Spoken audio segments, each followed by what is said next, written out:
આ બેબી માસી ટચ સ્ક્રીનમાં કુંડળી જોતા હોય એમ કેમ જોઈ રહ્યા છે? શું થયું? ગોપી, તારા નસીબમાં તો રૂપિયો જ રૂપિયો છે. શું વાત કરો છો? બેબી માસી, મને કેવો વર મળશે જોવો ને. વર? હા,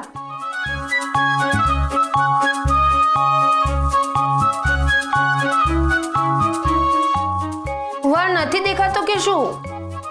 ગોપી, એમાં એવું છે ને, લગ્નની મેટરમાં મારો વિશ્વાસ ડગુમગુ થઈ ગયો છે. એમ કેમ? મને તો તમે તરત જ કહ્યું હતું કે 7 દિવસમાં તારા લગ્ન થઈ જશે અને જુઓ એવું જ થયું. થઈ ગયા બરાબર, પણ મારે તમને એક સિક્રેટ કહેવું છે. સિક્રેટ? હા, એમાં એવું છે ને કે મેં તને ઉલ્લુ બનાવી હતી. હું છે ને હાથ જોઈને ભવિષ્ય નથી કહી શકતી. તે દિવસે તે રમીમાં મારી પાસેથી રૂપિયા જીત્યા હતા, એટલે પાછા લેવા માટે મેં તને આ ખોટું કહ્યું હતું. સાચે? હા, મને હાથ જોતા નથી આવડતું, પણ હા, કુંડળી જોતા આવડે છે. આ હર્ષ અને માનસીની કુંડળી મેં તો જોઈ હતી. પૂરા 34 ગુણ મળતા હતા, પણ 34 ગુણ મળતા હતા તો પણ શું કામના? એમના લગ્ન તો ના જ થયા ને. બેબી માસી, હું તમને એક સિક્રેટ કહું. માનસી દીદીની કુંડળી ખોટી હતી. શું? હા, માનસી દીદીને મંગળ છે ને, તો ડેડીએ ખોટી કુંડળી બનાવીને તમને આપી હતી. સરસ, જવા દે. છેવટે બધું સમૂહસૂત્રું પાર તો પડ્યું ને. માનસીના શું સમાચાર છે? એ મજામાં તો છે ને? એ તો એકદમ મજામાં છે. માનસી અને મોહિત જીજુ બંને આઈટીમાં જોબ કરે છે. સરસ. એટલે મારી સાથે વાત નથી થતી, મમ્મી સાથે વાત થાય છે. મમ્મીએ કહ્યું કે પારકી જ્ઞાતિનો છોકરો છે ને, તો પણ માનસી દીદીને બહુ જ પ્રેમ કરે છે. બંને ખુશ છે. વાહ, સરસ. પણ કેસર, તારા ડેડીએ ખોટી કુંડળી બતાવીને અમને છેતર્યા. હા, તારી મેટરમાં તો કોઈ છેતરપિંડી નથી કરી ને મારી સાથે?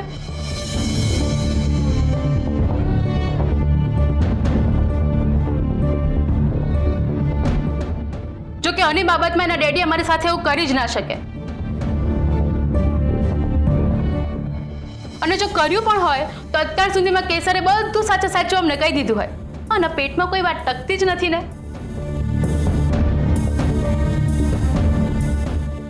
આ બહુ ભોળી છે હા મારી કેસર.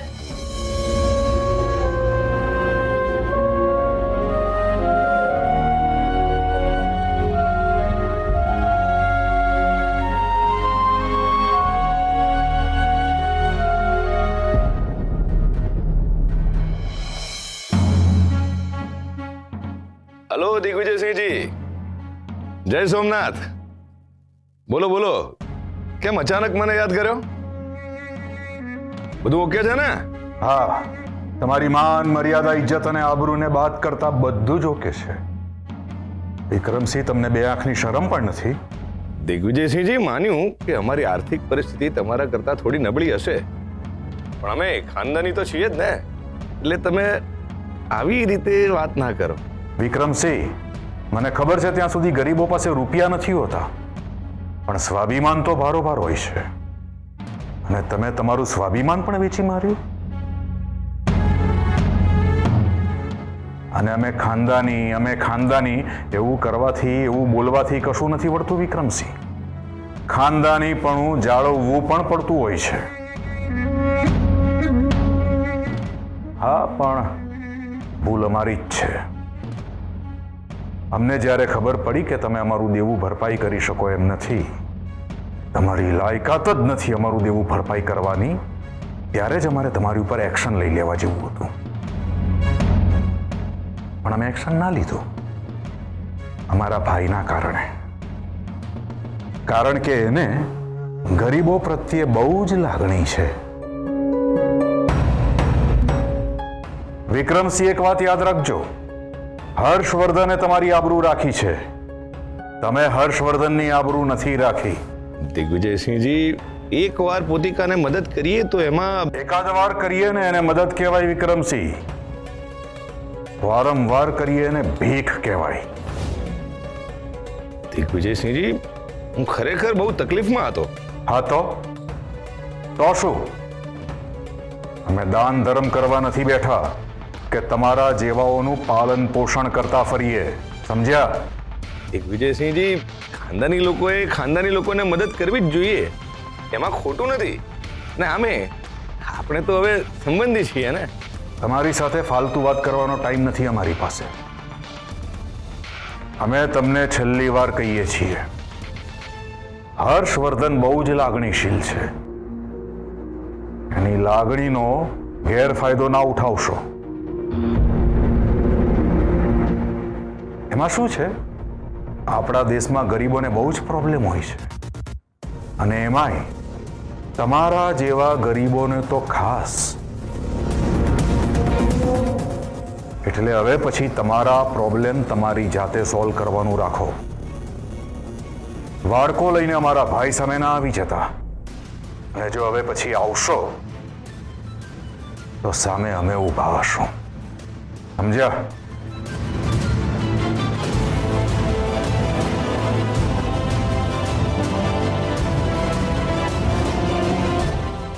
ખાનદાની માણસ.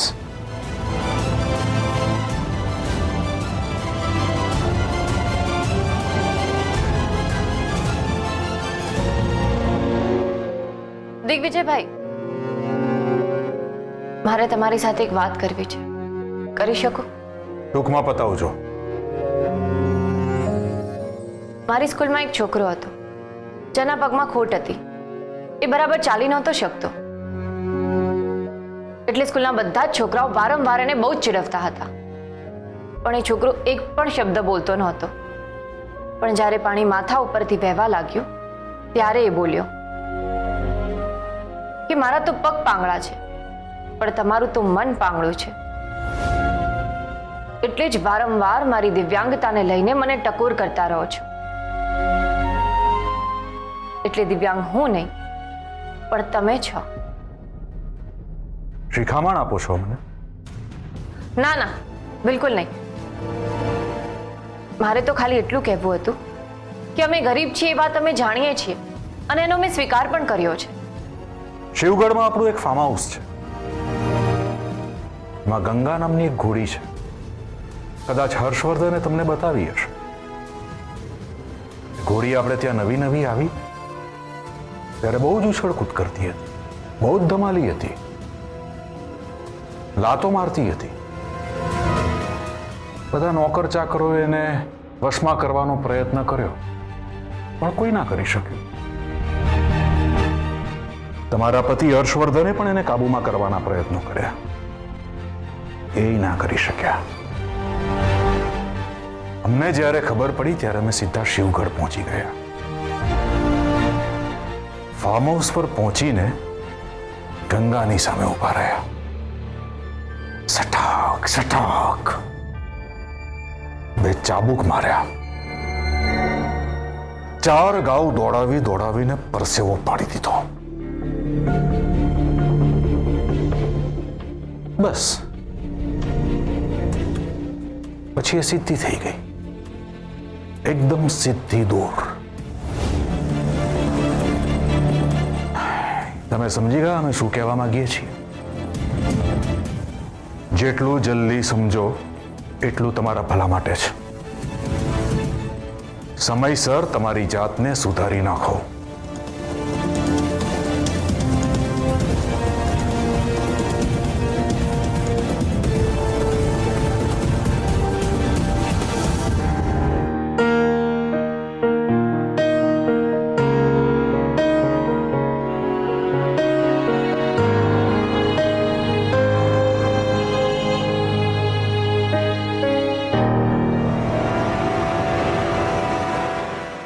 શિવગઢમાં આપણું એક ફાર્મ હાઉસ છે.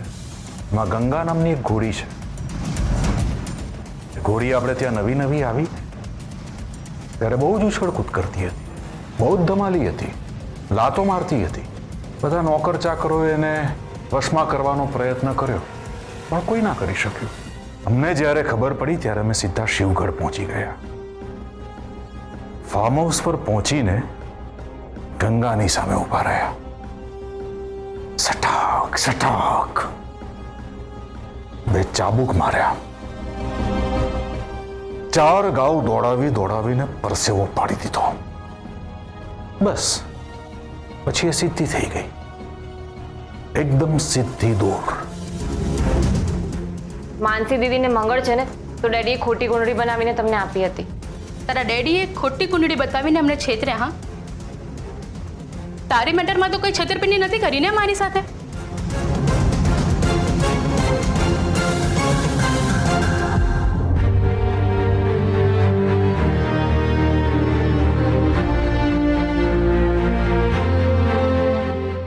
કેસર,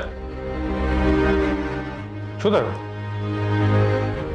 હું રૂમમાં આવું ને તારો કોયલ જેવો મીઠો ટોકો સંભળાતો હોય છે. અત્યારે કંઈ નહીં?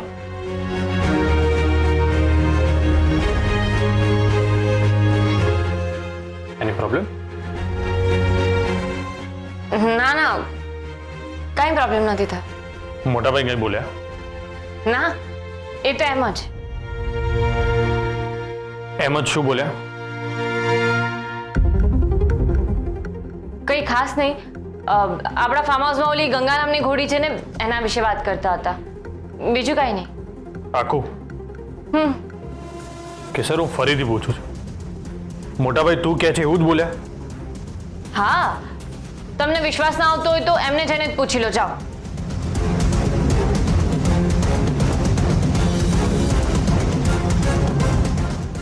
સાચું કહું છું. હું આવી, મારે થોડું કામ છે.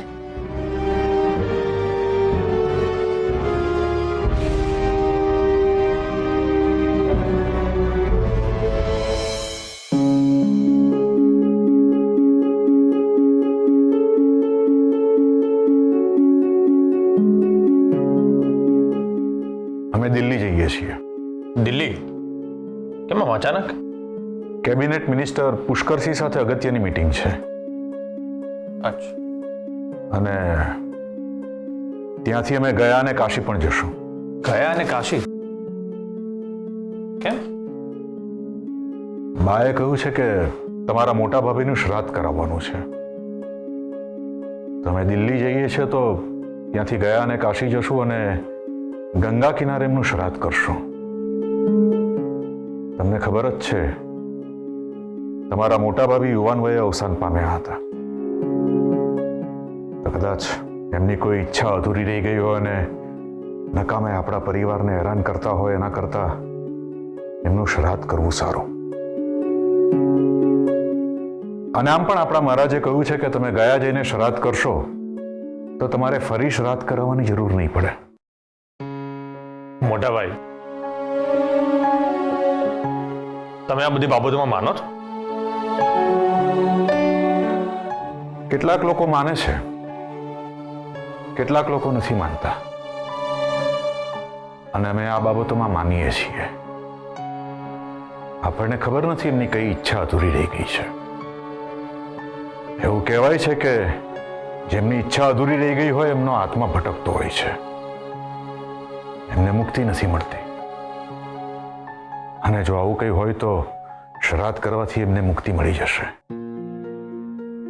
એટલે એ પણ છૂટા અને આપણે પણ છૂટા. પછી કોઈ ટેન્શન જ નહીં ને. અને હર્ષવર્ધન, મોટાઓએ નાનાઓની વાત પર ગુસ્સે ના થવું જોઈએ.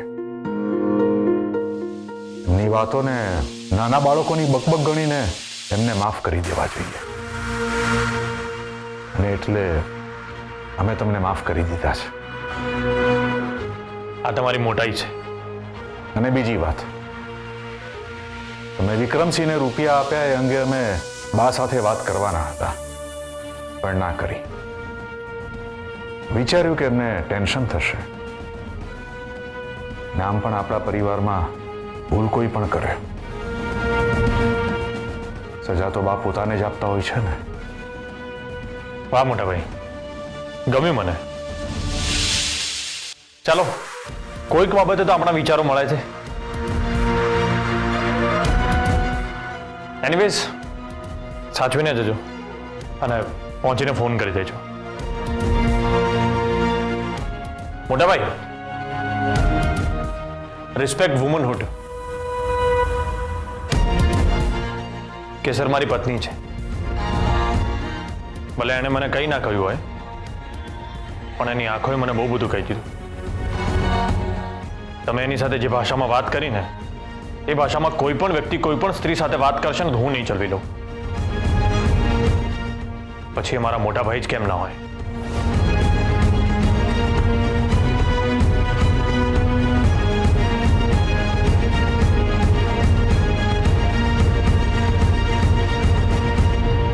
જુવારનો લોટ, આવી ગયો.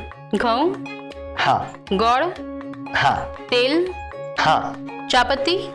અઠવાડિયું ચાલે એટલી છે. બસ અઠવાડિયું જ ચાલે એટલી? એટલે ચા પત્તી પતી જશે પછી તું લેવા જઈશ? તું અમાર બાને ઓળખે છે ને? ઘરમાં જરૂરિયાતની વસ્તુ પતી જાય એ પહેલા આવી જવી જોઈએ. લેતો આવજે પછી. જા, મારા માટે ચા બનાવ. હા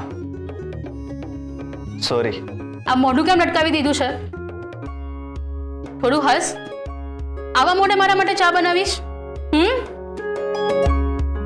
હસે છે કે પછી ગલી પછી કરું? હા, જા ચા બનાવી લાવ.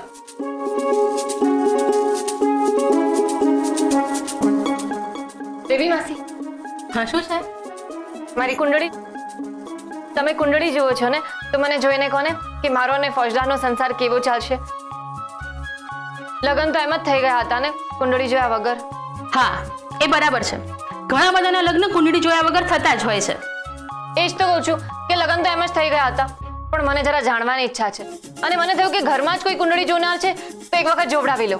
તમે જોઈને કોને કે મારે મારા અને ફોજદારના સંસારને સુખી રાખવા માટે કયા કયા અને કેવા કેવા યજ્ઞો કરવા પડશે અને મારા અને ફોજદારના કેટલા ગુણો મળે છે એ પણ કહેજો. કેસર, મારે કુંડળી નથી જોવી. કેમ? તમે સગા સંબંધીઓની કુંડળી નથી જોતા? હું સગા સંબંધીઓની કુંડળી ભલે જોતી હોઉં કે ના જોતી હોઉં, પણ મારે તારી કુંડળી નથી જોવી. કેમ? મેં એવું શું કર્યું કે તમે ના પાડો છો મને? કારણ કે મારે તારી કુંડળી નથી જોવી. પણ કેમ? શું કેમ? હું એ જ કહું છું. શું કામ તમારે મારી કુંડળી નથી જોવી? હું એ જ કહું છું કે શું કામ તારે તારી કુંડળી જોવી છે? કારણ કે મારે જાણવું છે કે મારા અને ફોજદારના કેટલા ગુણો મળે છે. જો કેસર, બે માણસ લગ્ન કેમ કરતા હોય છે?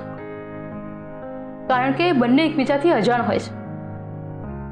એટલે એ લોકો લગ્ન કરીને એક થાય છે ત્યારે ભવિષ્યમાં શું થવાનું છે કે શું નહીં એનાથી એ લોકો અજાણ હોય છે. એટલે એનો અંદાજો લગાવવા માટે અને એકબીજા સાથે એ લોકોને ફાવશે કે નહીં એ જોવા માટે એ લોકો કુંડળી દેખાડતા હોય છે. પણ મને એ નથી સમજાતું કે બે માણસ સામ સામે હોય તો પછી કુંડળી દેખવાની શું જરૂર છે? હા, એટલે મારો કહેવાનો અર્થ એ છે કે આકાશમાંના નવગ્રહ વાંચવા કરતા સામે જે માણસ છે એને જ વાંચીએ તો એ યોગ્ય નથી. હું તો મારી નજર સામે જોઈ શકું છું કે મારા રાજા રાણી એકબીજા સાથે બહુ જ ખુશ છે, તો પછી કુંડળી જોઈને મારું માથું શું કામ મારું? હે માં, તારે મમ્મી તેને શું કહીને બોલાવે છે? એ ડફોડ. એ ડફોડ. તું ખુશ છે, મારો દીકરો ખુશ છે, તો પછી કુંડળી શું કામ જોવી છે? હા, એક વાત કહું કેસર, બેબી માસી અને અમરબા દીવો લઈને પણ શોધવા જાત ને તો પણ તારા જેવી બહુ ના મળી હોત. તમારા લગ્ન ભલે ગમે તે પરિસ્થિતિમાં થયા હોય, પણ તમે બંને એકબીજા સાથે ખુશ છો કે નહીં? બસ એ જ મહત્વનું છે. તમારી જોડી તો ઉપરવાળાએ બનાવી છે અને ઉપરવાળો બહુ મોટો કલાકાર છે. તમારા છેડા એમણે બાંધ્યા છે. કેસર, તારા આવવાથી ફક્ત હર્ષનું નહીં આખા પરિવારનું નસીબ રોશન થઈ ગયું છે. વાહ,